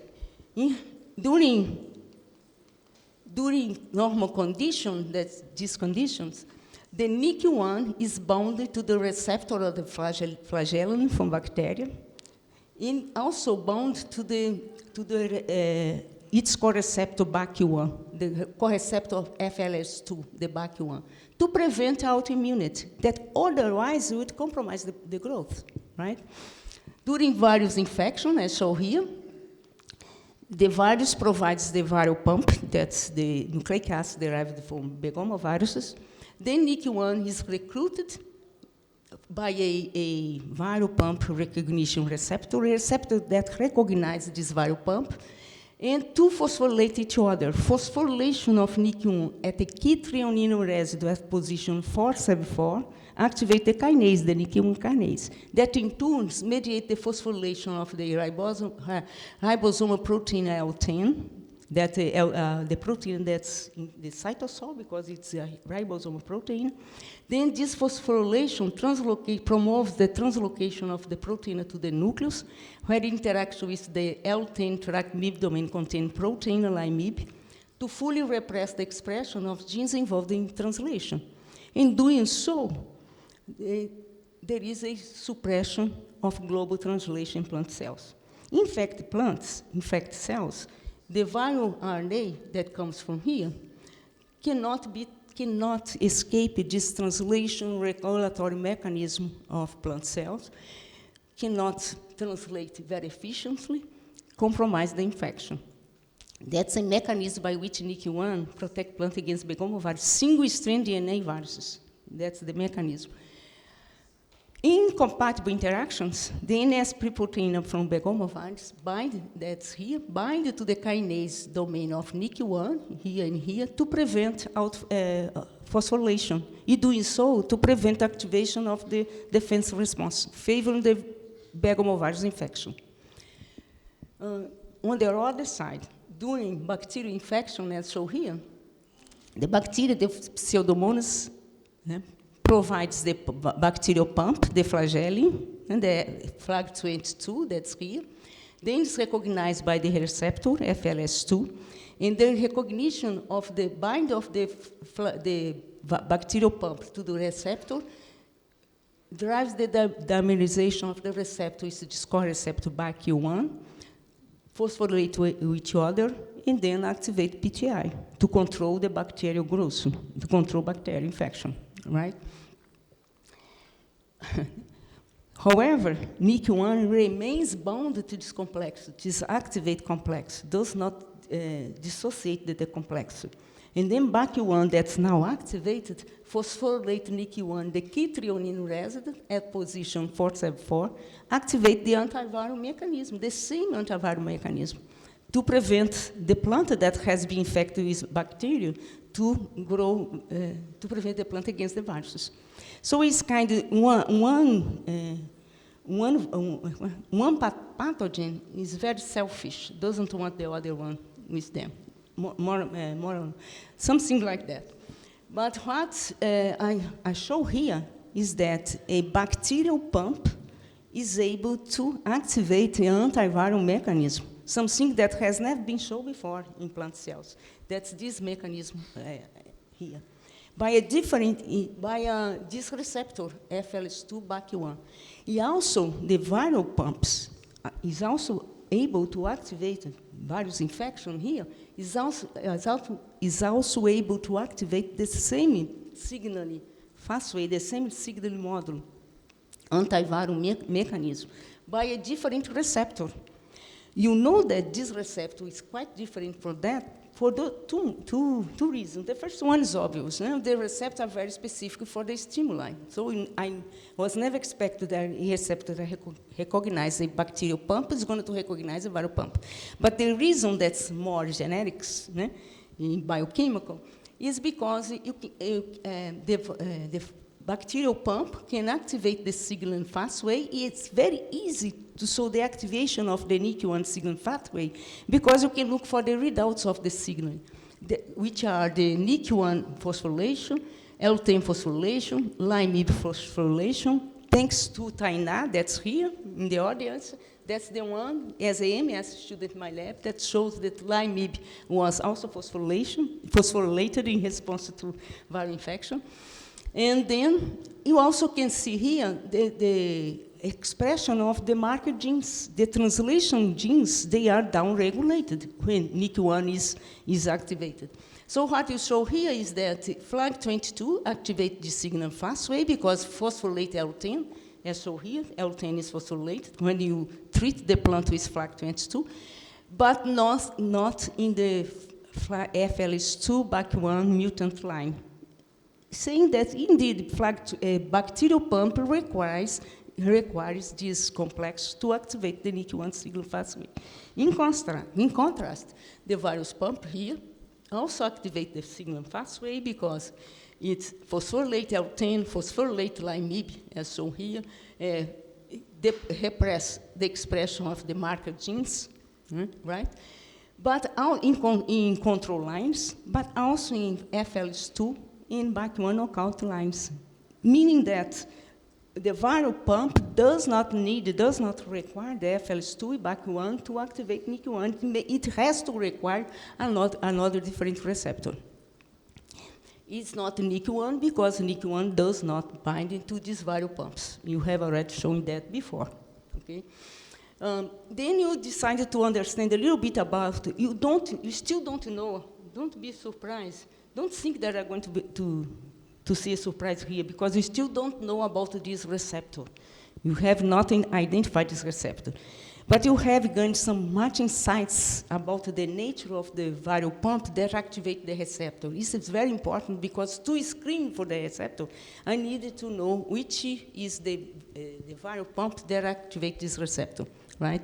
So you have shown first here that RNA, I have shown before, that RNA for infect plant, Begomovirus infector plant functions as pump, as viral pump.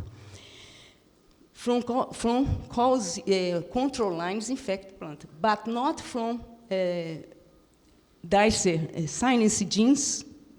Do you know the RNA sinus genes that you talked before?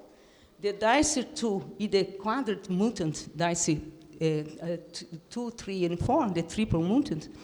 This RNA, this infect plant does not produce viral pumps. It means that the RNA that works at a viral pump needs the sinus machinery to make the pump. It's very difficult to find which RNA is going to be this RNA from the sinus machinery that I'm going to have to how do you say? I have to isolate to use as pump. So you thought that because begomoviruses are DNA viruses, I thought that the genome of the virus could work as pump as well. To address this issue, you have done, would be here, this pump, the genome of DNA. To address this issue, I just amplify this intergenic region because this is the DNA from begomovirus, the DNA B. There is an intergenic region here that forms ARP. I don't know if you can see that. And I thought that this ARP is so very specific for begomovirus that could be recognized by the plant as no self-DNA used to activate the NIC1 signal pathway. So to do that, I just amplify this region here, purify on the gel. I also go a little bit, I got DNA for infect plant and use the Phi-X in to amplify the viral genome, both DNA A and DNA B. And purify the viral genome from the gel and use as pump. You also use the total DNA from infect plant as pump. And as a negative control, you use the plasma DNA as pump. And also DNA from mock-inoculate pump that has been amplified with Phi-X, purified from the gel. Of course, there is no viral genome here, to use as a negative pump. Indeed, what you found here, I'm going just to say this very fast, is indeed the viral genome that was amplified from the plant is able the viral genome is able to induce the phosphorylation, NIC1 phosphorylation And also the intergenic region purified from the gel is also able to phosphorylate the intergenic region. You can see here that the plasmid DNA does not do the job. The DNA from infected plant, mononucleate, does not do the job as well. And also, when you go here, you can see that just this little region here is able to repress the expression of the marked genes, but not the genes, the MEP, the segment that encodes the NSP protein here, the segment that encodes the BS1 protein here, the MP protein here, does not work, function as pump as well. So you have very well defined our pump that are going to use to select our various receptor. It's going to be just this little piece of here. Then you are going to use this pump to try to understand even better this mechanism of activation of the NIC1 receptor. I'm not going to talk this, okay? I'm going to go very fast here because I'm going to do at least two or three slides because I need to talk a little bit about ChIP-seq and RNA-seq. That's the reason that they invited me, right? But in this case, just I want to show that you also from the interactome of NIC1, you also found the interactome of NIC1. You just look for that in the Arabidopsis. You can see here that NIC1 forms a hub, a very important hub, because it has a very high degree of centrality, can interact with several different receptors.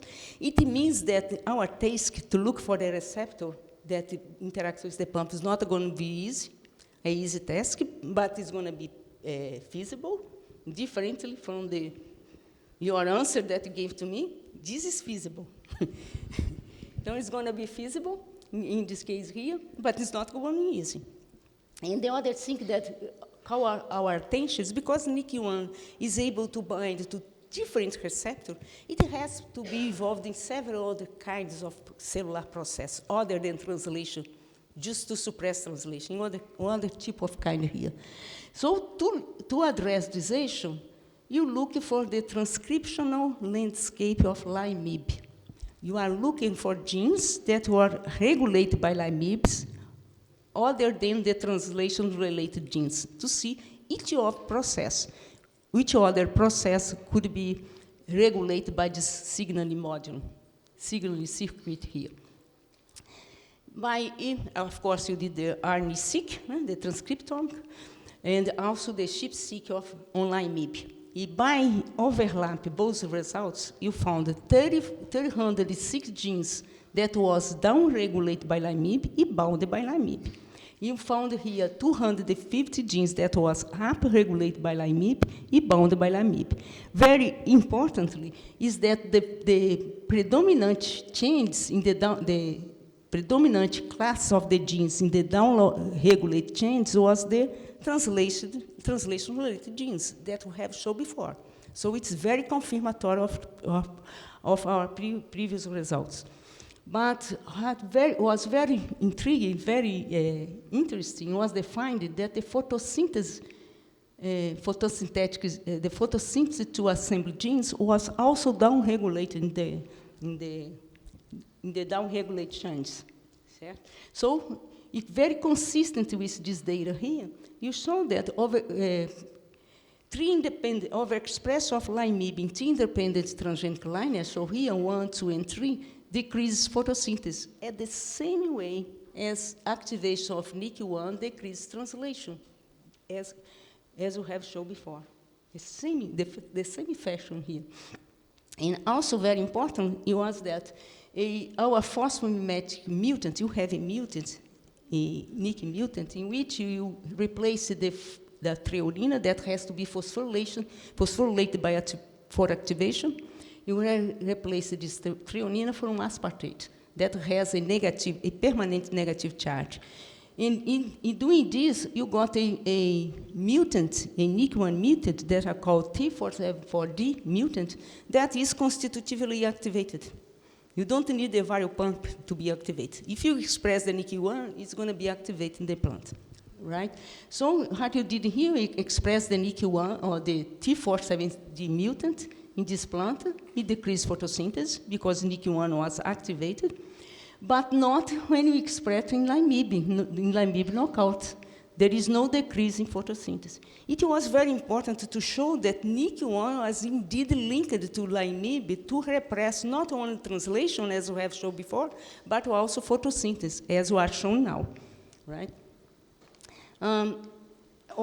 Other point that's very important to show that this decrease in photosynthesis was not due to global repression of translation, but the primary function, the primary determinant of this suppression of photosynthesis was indeed the transcriptional repression of Limib.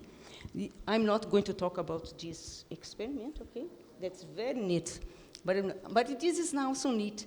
I can show here and confirm, using the AlphaFold tree, that the L10 protein interacts very well with Limib. If they interact, this is a photosynthesis gene marker gene from the photosynthesis. The promoter interact is the promoter. In contact, these nucleotides in green here in the promoter.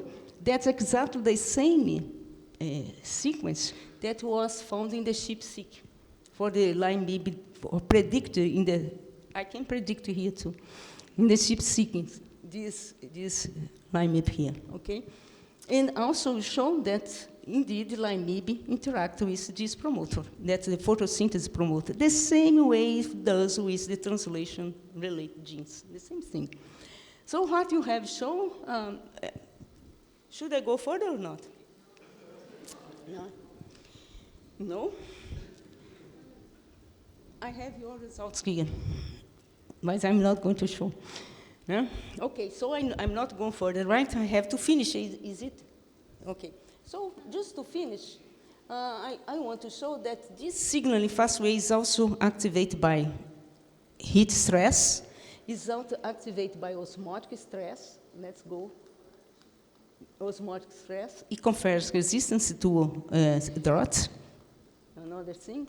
And finally, I'm going to finish in this slide here to show that this, I'm calling this NIC signaling, antiviral signaling, this is a signaling hub, because several different stimuli, biotic stimuli and abiotic stimuli, can converge upon NIC1, that's here, NIC1 here, NIC1, NIC1, NIC1, and NIC1 serve the same signaling circuit to give the same physiological response in all of this stress.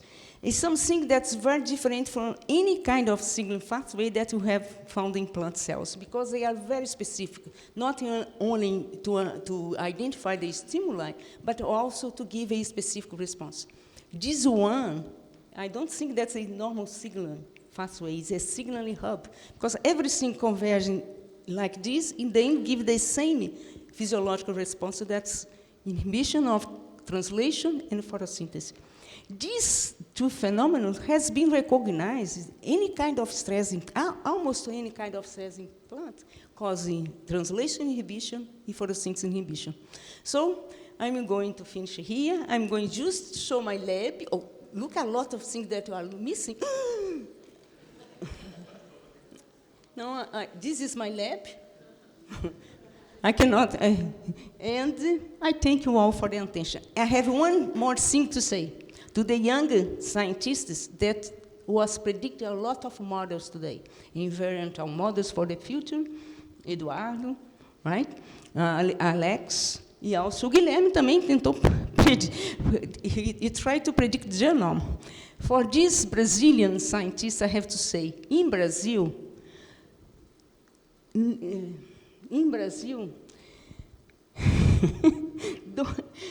even the past is uncertain. Imagine the future. You cannot believe in the past in Brazil. So they try to predict the future. You may very well move for another country. Thank you all for the attention. So thank you very much, Dr. Elizabeth, for an excellent presentation. Now I'd like to invite our three speakers to take their seats in the round table for our Q&A session. So there is any questions? So, first of all, thanks a lot for the 3 excellent talks. Was excellent, the 3 of you. I have one question for Guilherme. I saw that you use the same janitors in many different crosses, and I wonder if it's because you are working with polyploids, and I imagine with polyploids you have less of an inbred depression, so you don't care as much as we do with having many families down the road with similar janitors. The problem with some of these crosses is the self-incompatibility. So you try to make all the crosses, but some of them just don't work. And then you end up with no seeds. But you still need to evaluate these individuals in the field and see how they go. It's like there is no much of a choice at the end of the day, but it's trying to make all the crosses, but some of them just don't happen. Yes, yeah, we observe. So in the cassava project, there is a pipeline trying to use inbred lines instead of using, other organs for propagation. They want to use seeds, but that means you need to have the inbred lines and make crosses trying to make use of heterosis and hybrid vigor. But we are not there yet because of inbreeding depression. It's really, really strong. Yeah. So it's in potato and sweet potato. I'm going to ask a very hard question. As always. You really actually elaborate a lot of things we learned last years and try to utilize the techniques to answer a number of questions. For outcrossing crops, have you come up of a paradigm, really, to utilize those things for breeding? I know that's a question. I'm not quite sure what my answer is. So I want to hear what you might be thinking. Yes, thank you. It's something we are trying to come up with together with the breeders. It's not like us from the statistical genetic side saying what they have to do or not. It's basically trying to come up with what fits within their breeding program and what fits with their operational process and their logistics. Sometimes we want to implement something and they just say, well, it's not going to happen because of other issues. We may have some ideas on how to include either market-assisted selection or genomic prediction within those pipelines, and we've been trying it really hard to make it happen in a routine manner. And it's maybe only after that, of course, we run simulations and that kind of thing, but we can never trust them 100%. So it's like by observing what other crops have done and trying to implement these type of things with these crops and seeing how they genetic gains realize. So really keeping track of the genetic gains and whether the changes we made in the breeding pipelines actually help or not. Yeah, it's still a work in progress. So thank you for the lecture. Well, I have a question for Ioly. You told about the transmission, vertical transmission and horizontal transmission, but one of the virus that you present, you told that you have found like part of the genome sequencing in other tissues and like brain and not the whole virus. And I was thinking about if you have any thoughts about cross-kingdom transmission, like part of the virus, because they are like together in the field, in the interaction. So I don't know if it's possible to have like cross-kingdom sequence genome between plant and fungi and virus. That's a very good question, Marissa. Thank you. This is actually something many people study these days. It's an emerging subtopic within microvirology. Normally, they focus between how the virus could infect a fungus and could infect a plant. And in some cases, this has been shown to be something that can happen. What is very interesting about that particular virus family, the Genomaviridae, is that you can find them in many different species and also in the environment. So we don't know how they managed to get there. Are they just sequences that get preserved and then they get picked up with next generation sequencing, or if something else is happening? But yes, there are viruses that can infect a plant and a fungus. And many of the families we did not discuss accommodate members that infect fungi and plants, or fungi and insects. So it's something that can happen, yes. I would like to make a question for Ioly.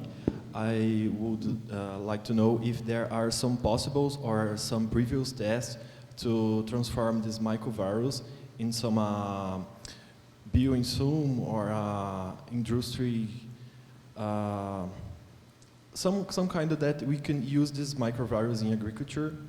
So, if I heard the question correctly, you want to know if we can transform the mycovirus into a fungus? Is that what you asked?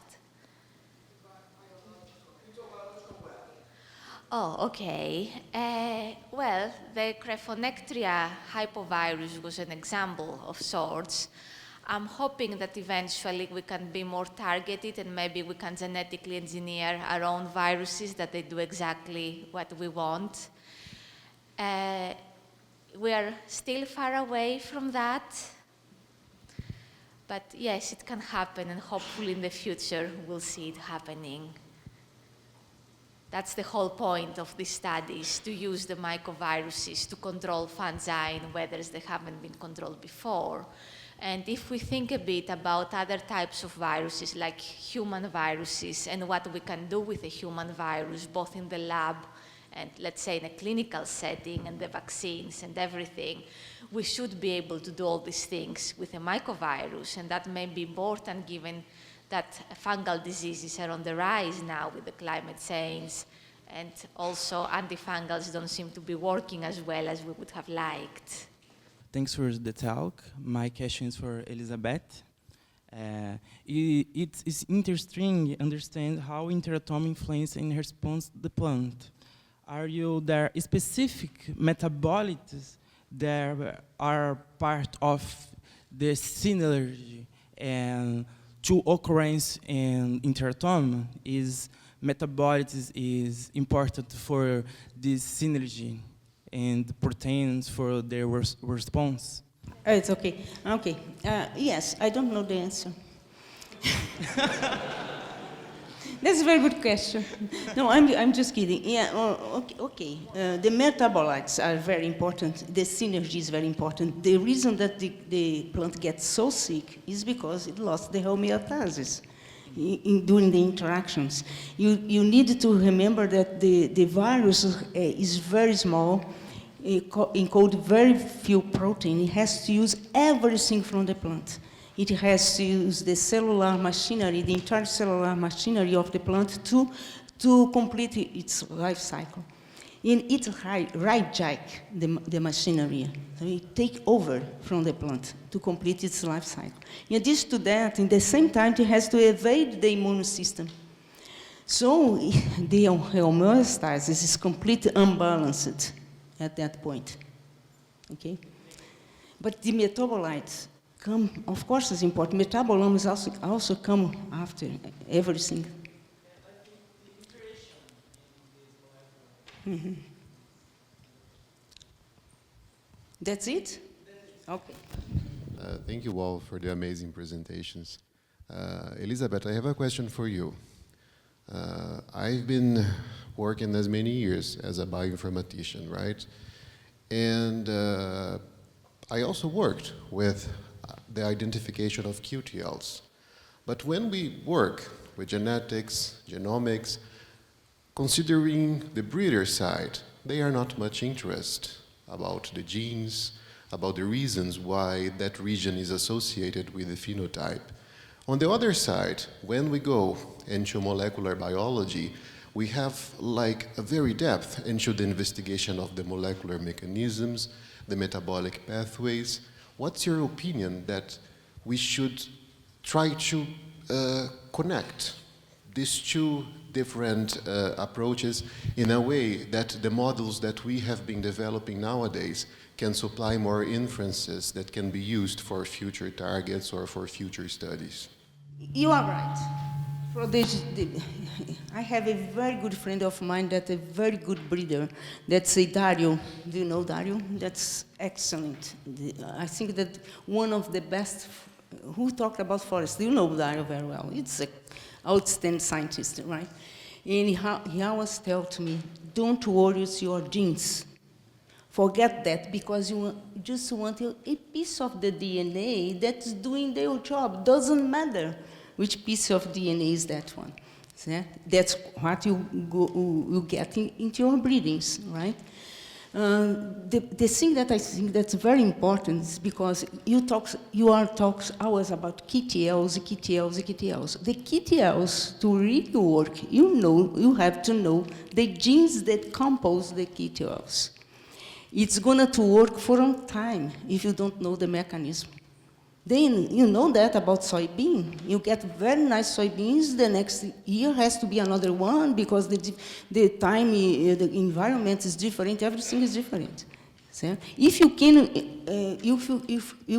get all the genes that compose this KTL, you know a little bit about the mechanism, you can prevent and predict things that you could never predict before if you don't know the mechanism.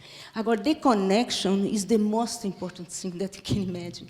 In our days, currently, I don't know any molecular biologist that could do something in terms of product without a breeder besides, and vice versa.